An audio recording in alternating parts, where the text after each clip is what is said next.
You, John Fitzgerald Kennedy, do solemnly swear I, John Fitzgerald Kennedy, do solemnly swear that you will faithfully execute the office of President of the United States that I will faithfully execute the office of President of the United States and will, to the best of your ability, and will, to the best of my ability, preserve, protect, and defend the Constitution of the United States. preserve, protect, and defend the Constitution of the United States. So help you God. So help me God.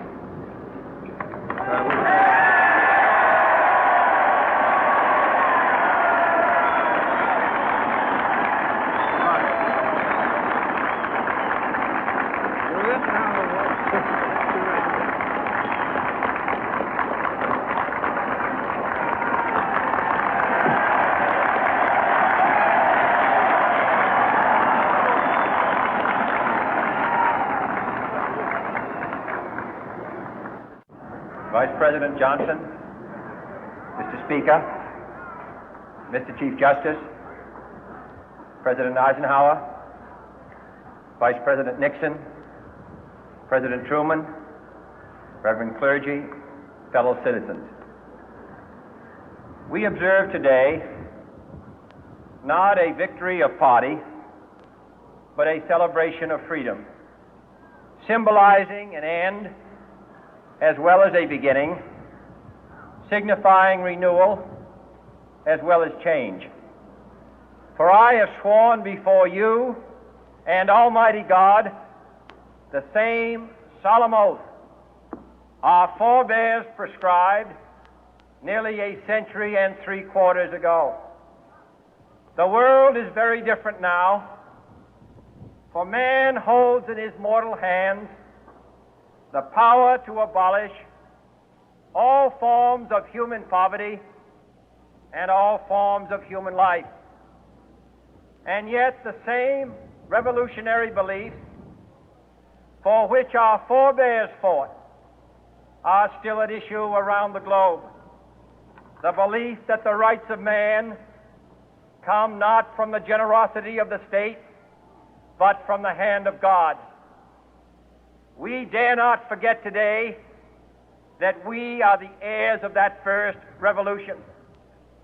Let the word go forth from this time and place to friend and foe alike that the torch has been passed to a new generation of Americans born in this century, tempered by war, disciplined by a hard and bitter peace, proud of our ancient heritage, and unwilling to witness or permit the slow undoing of those human rights to which this nation has always been committed and to which we are committed today at home and around the world.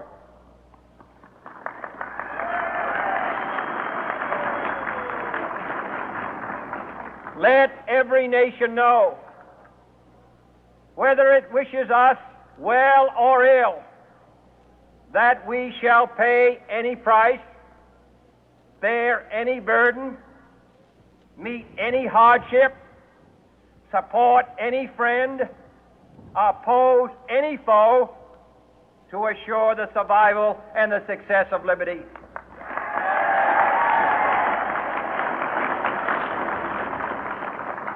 This much we pledge and more. To those old allies whose cultural and spiritual origins we share, we pledge the loyalty of faithful friends. United, there is little we cannot do in a host of cooperative ventures. Divided, there is little we can do, for we dare not meet a powerful challenge at odds and split asunder. To those new states whom we welcome to the ranks of the free, we pledge our word that one form of colonial control shall not have passed away, merely to be replaced by a far more iron tyranny. We shall not always expect to find them supporting our view, but we shall always hope to find them strongly supporting their own freedom, and to remember that in the past, those who foolishly sought power by riding the back of the tiger ended up inside.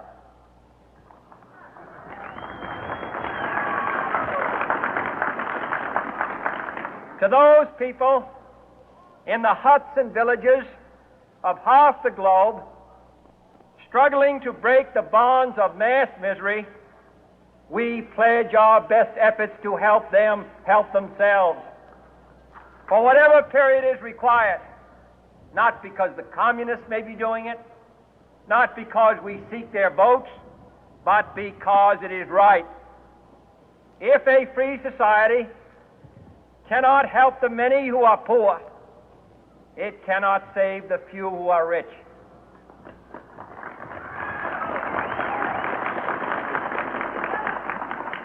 To our sister republics south of our border, we offer a special pledge to convert our good words into good deeds, in a new alliance for progress, to assist free men and free governments in casting off the chains of poverty.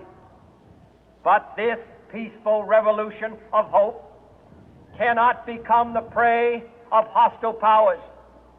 Let all our neighbors know that we shall join with them to oppose aggression or subversion anywhere in the Americas. And let every other power know that this hemisphere intends to remain the master of its own house.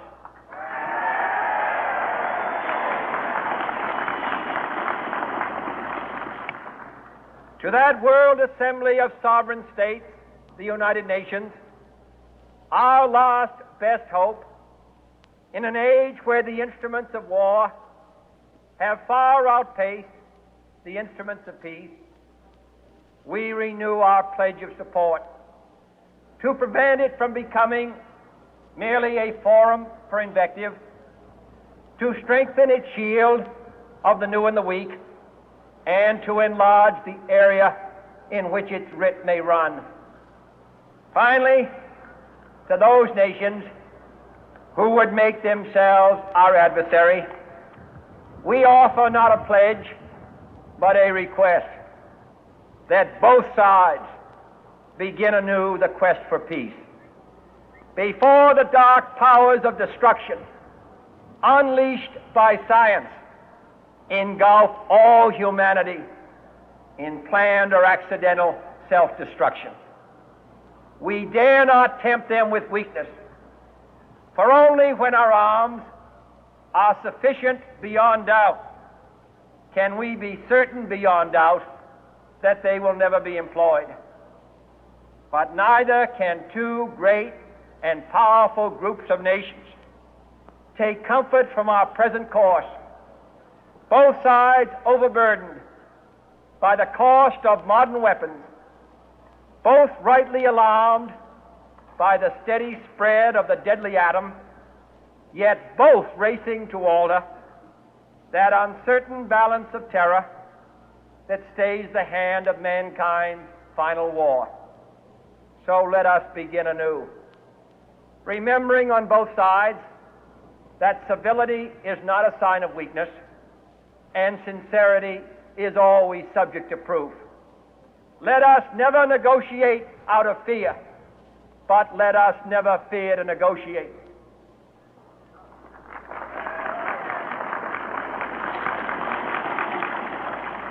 Let both sides explore what problems unite us, instead of belaboring those problems which divide us.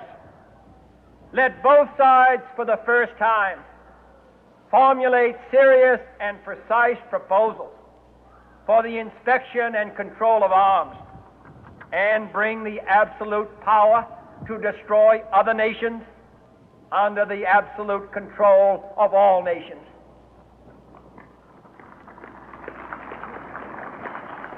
Let both sides seek to invoke the wonders of science instead of its terrors. Together, let us explore the stars, conquer the deserts, eradicate disease, tap the ocean depth, and encourage the arts and commerce. Let both sides unite to heed in all corners of the earth the command of Isaiah to undo the heavy burden and let the oppressed go free.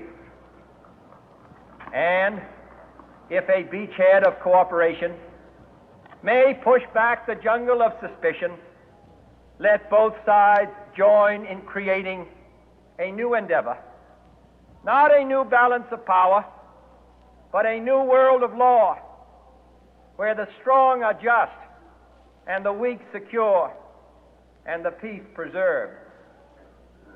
All this will not be finished in the first 100 days, nor will it be finished in the first 1,000 days, nor in the life of this administration, nor even perhaps in our lifetime on this planet. But let us begin.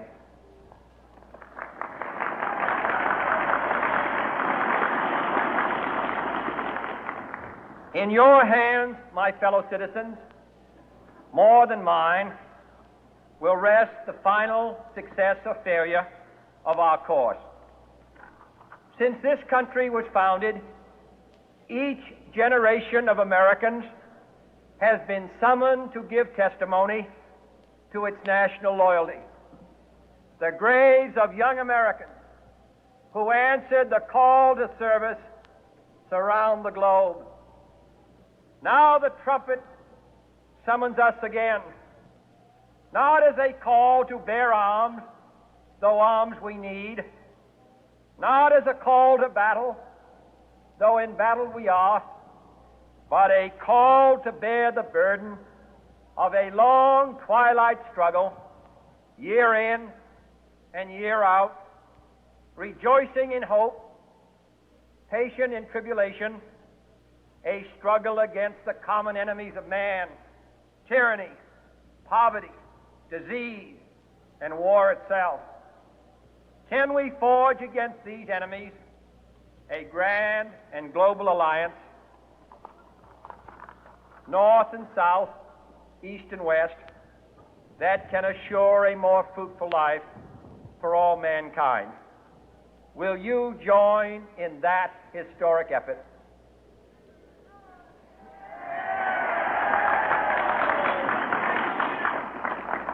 In the long history of the world, only a few generations have been granted the role of defending freedom in its hour of maximum danger. I do not shrink from this responsibility. I welcome it.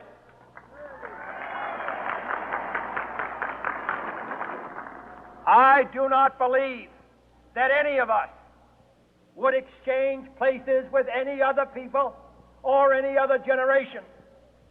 The energy, the faith, the devotion which we bring to this endeavor will light our country and all who serve it.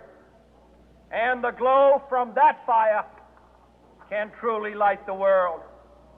And so, my fellow Americans, ask not what your country can do for you, ask what you can do for your country.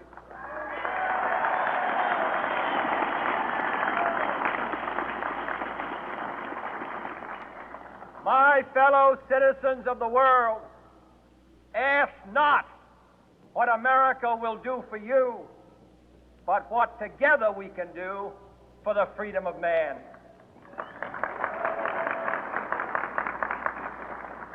Finally, whether you are citizens of America or citizens of the world, ask of us here the same high standards of strength and sacrifice which we ask of you. With a good conscience, our only sure reward, with history the final judge of our deeds, let us go forth to lead the land we love, asking His blessing and His help, but knowing that here on earth God's work must truly be our own.